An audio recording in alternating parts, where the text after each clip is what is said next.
Probably what was going through her mind is her career flashing before her eyes. Your parties are the hottest ticket around.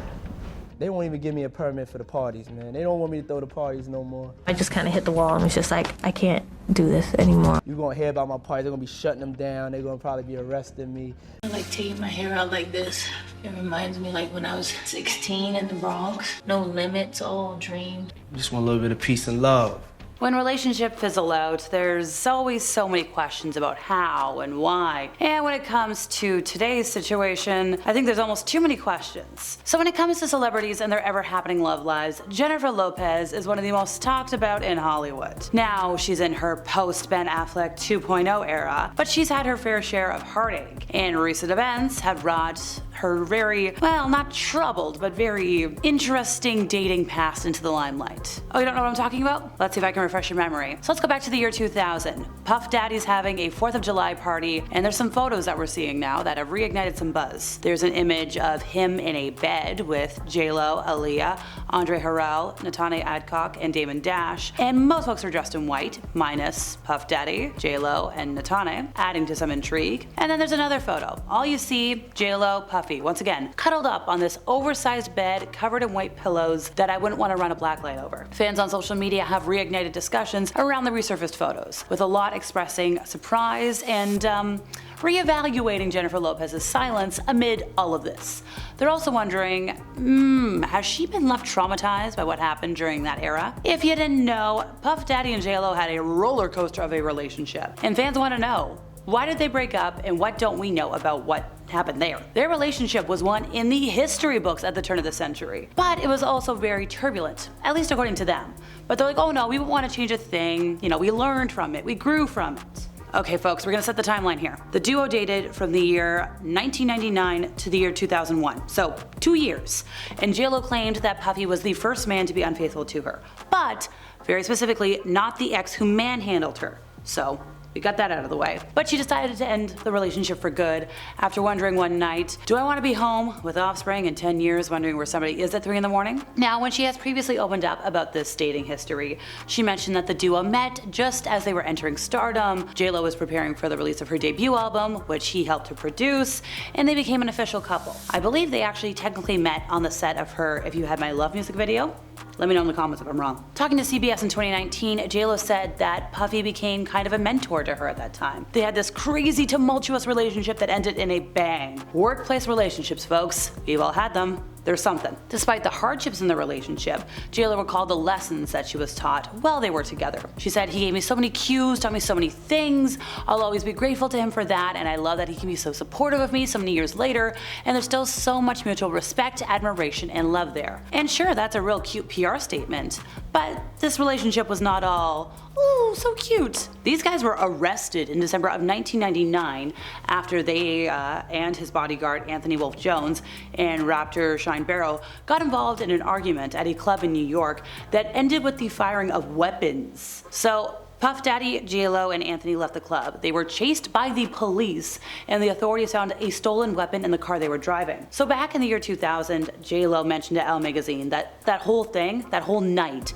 was a complete nightmare from beginning to end for her. She mentioned she was, scared in the car, very scared. She had absolutely no idea what was going on. Nobody did. Obviously, everybody was arrested on weapons and bribery charges, but the ones against J.Lo were dropped, and Puffy was acquitted in the year 2001, so okay. And sure, well, that was obviously a low point of the relationship. There were some high peaks. Puffy was J.Lo's date to the Grammy Awards in the year 2000, the one where she wore the iconic green Versace dress. The reason we have Google Images? So when looking back at that moment, Puffy did mention in an interview in 2017 that it was like just wow. He's like, we were stepping up our game as far as what we were wearing, how we were gonna use fashion. I thought it was gonna really change the game as far as for her and for fashion. Obviously nobody knew how big it was gonna be, but he said like it was a great moment for her, she deserved it. Obviously, 2001, I think it was like February, there's some rumors starting to hit the press. Somebody's cheating. And things go. Puffy's publicist said at the time that yes, these two have broken up. Puff Daddy wanted to put all the rumors surrounding the relationship to rest, and they're like, hey, respect our privacy. And even though Puffy didn't publicly comment on the speculation himself, J.Lo opened up. She opened up in an interview with Rolling Stone that apparently Puffy would often threaten to divorce her, but they were never married. She was like, yeah, a lot. He told me many times I want a divorce. She explained that this threat would come up so often, and it was usually when they were struggling to find time to see each other because hectic schedules, yeah, they get rough. So Puffy, frustrated by their lack of time together, would be like, I'll be away so much, or I can't get away, and he'll say like, okay, where do I send the papers? And it's like, come on, dude, really? So J.Lo revealed that the two had also very different ways of thinking. She was like, he loves to go out. She, at the time, was definitely more of a homebody, and it looks like that love of going out might have gone hand in hand with infidelity. Speaking of Vibe magazine in the year 2003, J.Lo said she never technically caught him, but she just knew. He'd say he was going to the club for a couple of hours and then never come back that night. So J.Lo found herself in this relationship where she was just like, she was hysterical. She felt like she was going crazy. Her whole life felt like it was really in a tailspin. Now, obviously, she does want to keep some details about the relationship private, some that I think we might want to know, but still. And she just admitted like it exhausted her. She told Vanity Fair magazine that it wasn't a great time in her life, it was scary. The two broke up many times before they broke up publicly, but then they get back together, then they break up again, and it was just so emotionally exhausting. And she said something I find really interesting. It's good that I was young, which means like it was that mentally anguishing. Now in the year 2014, J.Lo released her song Booty, and Puffy had all the high praises for that song, and he was like, oh, it's great, it's a work of art. It's something that will go down in history. Yeah, okie dokie, pal. He's like, she'll never give up. Which like, okay, that's also an interesting statement. He's like, she's a great friend of mine, I think it's just incredible. I am so lucky to have that great woman in my history. She's one of the greatest I've ever seen. Go girl. He's like, we're greatest friends. He's great as a fan rather than a love interest. And it's like, I'm sorry, you're talking about her like she's a possession, she's a person. Now, when J.Lo heard about the praise, she responded very politely. She's like, yeah, you know, we spent almost 3 years of our life together, almost every single day, seeing all the things he's done as a businessman, still being so true to his music and his art, trying to uplift his community. She mentioned how it's the same thing she's tried to do.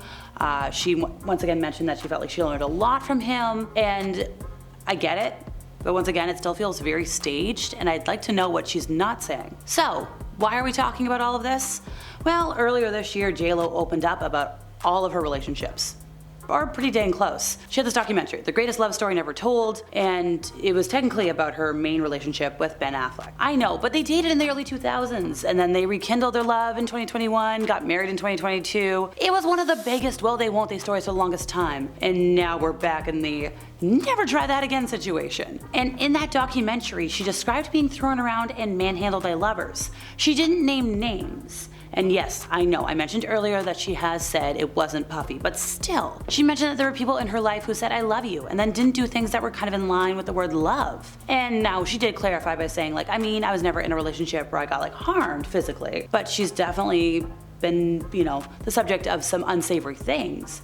And because I'm afraid of lawsuits, once again, she did say it wasn't Puffy. And she hasn't made any kind of comment about his allegations. And sure, it might be because she's really busy with that whole divorce thing, but there also might be something more there, and I would like to know. Well, that's all for today, folks. See ya.